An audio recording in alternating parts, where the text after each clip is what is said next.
বনের ভেতর এক হরিণীর সময় হলো সন্তান জন্ম দেওয়ার। তাই সে বনের ধারে গিয়ে নদীর পাশে ঘাসওয়ালা জমিতে সুন্দর একটি জায়গা খুঁজে বের করে নিল সন্তান জন্ম দেওয়ার জন্য। সময় কিছু পার হলো, তার প্রসব যন্ত্রণা শুরু হলো। কিন্তু ভাগ্যের কি নির্মম পরিহাস!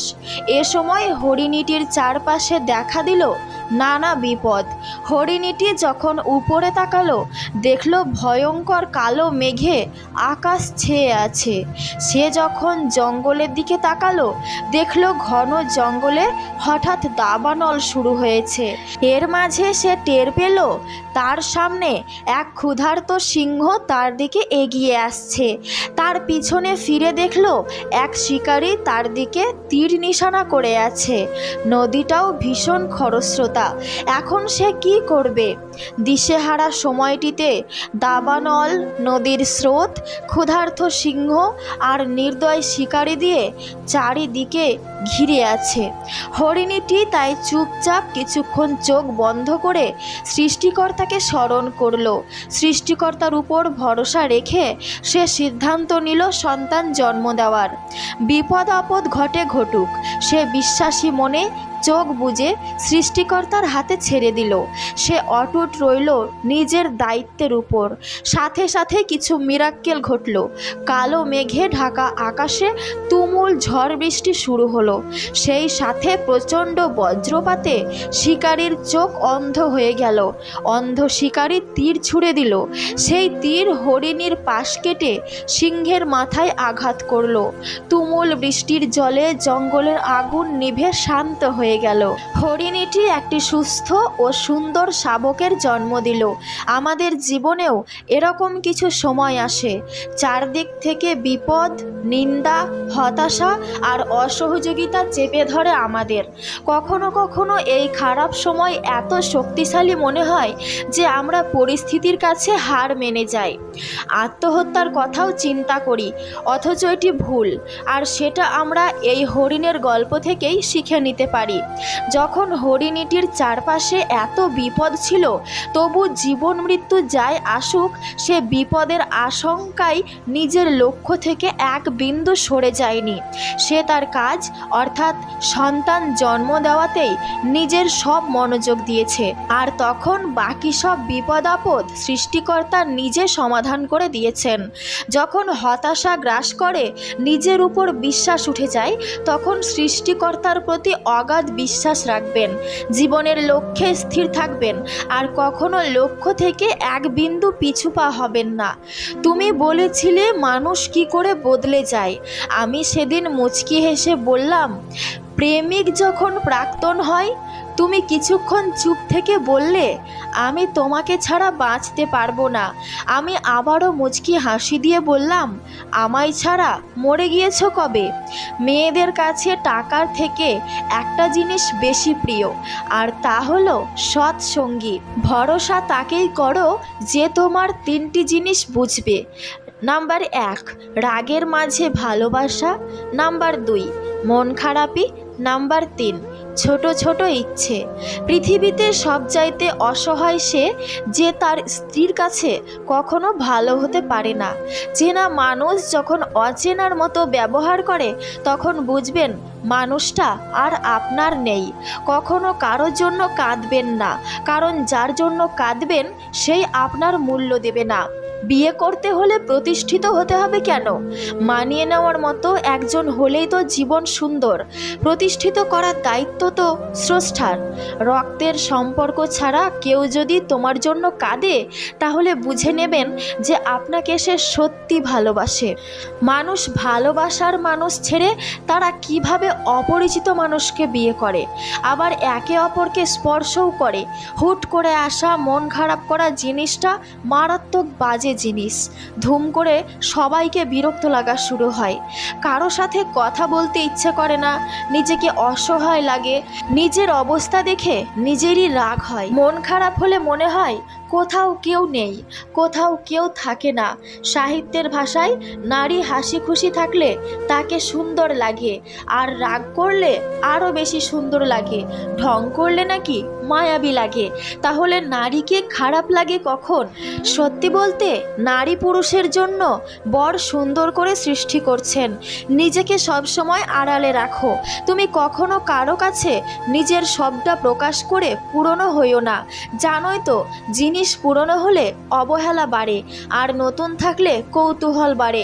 যখন দেখবেন আজকাল আপনার একা থাকতেই বেশি ভালো লাগছে, অন্যদের থেকে প্রত্যাশা কমে গেছে, মানুষের সাথে অযথা তর্ক এড়িয়ে যাওয়া শিখেছেন, মানুষ আপনাকে ভুল বুঝলে বা আপনার পেছনে আপনার নামে মিথ্যা কথা বললেও সেগুলো নিয়ে আপনার আর মাথা ব্যথা হচ্ছে না, তখন বুঝবেন আপনি যথেষ্ট ম্যাচিওর হয়েছেন।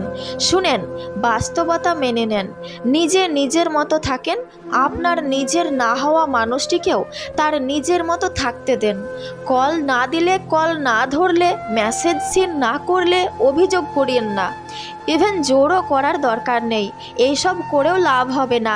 সে থাকুক তার মতো, বিরক্ত করার দরকার নেই।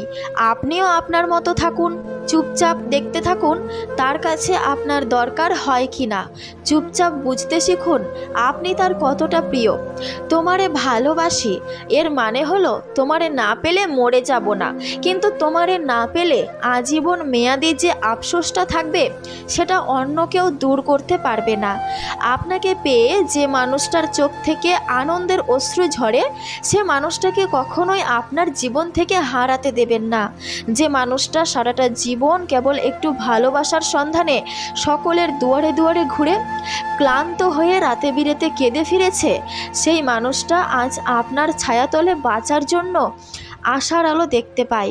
যে মানুষটা শুধু ভালো থাকার জন্য পাশে একজনকে চেয়েছিল, সে মানুষটা আজ আপনাকে আঁকড়ে ধরে তার বাকি জীবনটা হেসে খেলে পার করতে চায়। যে মানুষটা নিজের পরিবার, আত্মীয় স্বজন, বন্ধু বান্ধব কারো কাছ থেকে শান্তির ছিটে ফোঁটাও পায়নি, সে মানুষটা আজ আপনার বুকে একটু শান্তির খোঁজে আশ্রয় চায়। কিছুই না পাওয়ার দুঃখে কাঁদার চেয়ে সামান্য কিছু পেয়ে আনন্দে কান্না করার অনুভূতিটা অনেক স্বস্তির, অনেক শান্তির। যারা ভুল দেখলে ছেড়ে দেয় তারা ভালো থাকতে আসে, যারা ভুল শুধরিয়ে পাশে থাকে তারাই তো ভালোবাসে। জীবন এমনই, মাঝে মাঝে মনে হয় তুমি অনেক সুখী, মাঝে মাঝে মনে হবে তোমার চেয়ে দুঃখী কেউ নেই। অতিরিক্ত রাগে চোখ ভিজিয়ে চুপ হয়ে যাওয়া মানুষজনগুলো সুন্দর মনের হয়। কিছু মানুষ মনে থাকাই ভালো, জীবনে নয়। যেখানে আমার আত্মসম্মানের মূল্য নেই, আমি সেখান থেকে দূরে সরে আসি, সেটা যতই কষ্ট হোক। কিছু গল্প শেষ হয়ে যাওয়াই ভালো। ভালোবাসা না থাকলে সম্পর্ক বয়ে বেড়ানোর কোনো মানে হয় না। বিদায় জানান, নতুন বসন্তকে স্বাগত জানানোর জন্য নিজেকে তৈরি রাখুন। জীবনে কিছু মানুষের ভূমিকা এতটুকুই, শিখলেন, চিনলেন, জানলেন। তিক্ত মিষ্টি যেই অভিজ্ঞতাই হোক, জীবনে কখনো না কখনো কাজে লাগবেই। কিছু মানুষ আছে যাদের বাড়িতে না গেলে, তাদের সাথে কথা না বললে, বন্ধুত্ব না হলে যেন অনেক কিছুই মিস করে ফেলতাম। আর এখন বছর পেরিয়ে যায়, তাদের সাথে একবার কথাও হয় না। রাত মানেই কেউ ভালোবাসায় হাসে আর কেউ ফুপিয়ে ফুপিয়ে কাঁদে।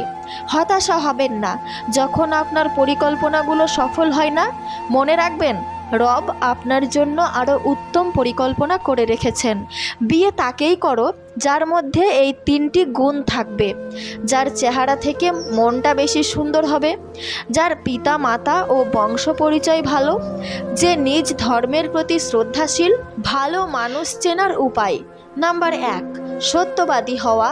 নাম্বার 2, সমস্ত মানুষের কল্যাণ কামনা করা। নাম্বার 3, সময়ের মূল্যায়ন করা। নাম্বার 4, লোভী না হওয়া। নাম্বার 5, অপরকে কোনো সময় ছোট করে না দেখা। নাম্বার 6, মানুষকে কখনো দুর্বল জায়গায় আঘাত না করা। নাম্বার 7, কখনো কারো নিন্দা না করা। নাম্বার 8, ভালো বন্ধু গ্রহণ করা আর স্বার্থপর বন্ধু পরিত্যাগ করা। ভিডিওটি ভালো লাগলে অবশ্যই একটি লাইক করে দেবেন, কারণ আপনাদের একটি লাইক আমাকে আমার পরবর্তী ভিডিওগুলো বানানোর জন্য অনেক বেশি উৎসাহিত করে তুলবে। আর এরকম আরও নতুন নতুন ভিডিও পেতে চাইলে অবশ্যই অবশ্যই আমার এই ছোট্ট চ্যানেলটিকে সাবস্ক্রাইব করে পাশে থাকা বেল আইকনটিতে ক্লিক করে পাশে থাকুন। ভিডিওটিকে আপনার সমস্ত বন্ধুবান্ধব এবং আত্মীয় স্বজনদের সাথে শেয়ার করে দিন, কারণ একটা ভালো জিনিস শেয়ার করাটাও হচ্ছে একটা ভালো কাজ। তো বন্ধুরা, তোমাদের সকলের সঙ্গে কথা হবে আবার আমার পরবর্তী নতুন কোনো ভিডিওতে। ততক্ষণ তোমরা সকলেই সুস্থ থেকো, ভালো থেকো, বিন্দাস থেকো। আর হ্যাঁ, আমার ভিডিওর মধ্যে কোনো কথা আপনাদের খারাপ অথবা ভালো লেগে থাকলে সেটি অবশ্যই আমাকে কমেন্ট বক্সের মাধ্যমে জানাবেন। সম্পূর্ণ ভিডিওটি দেখার জন্য অসংখ্য ধন্যবাদ।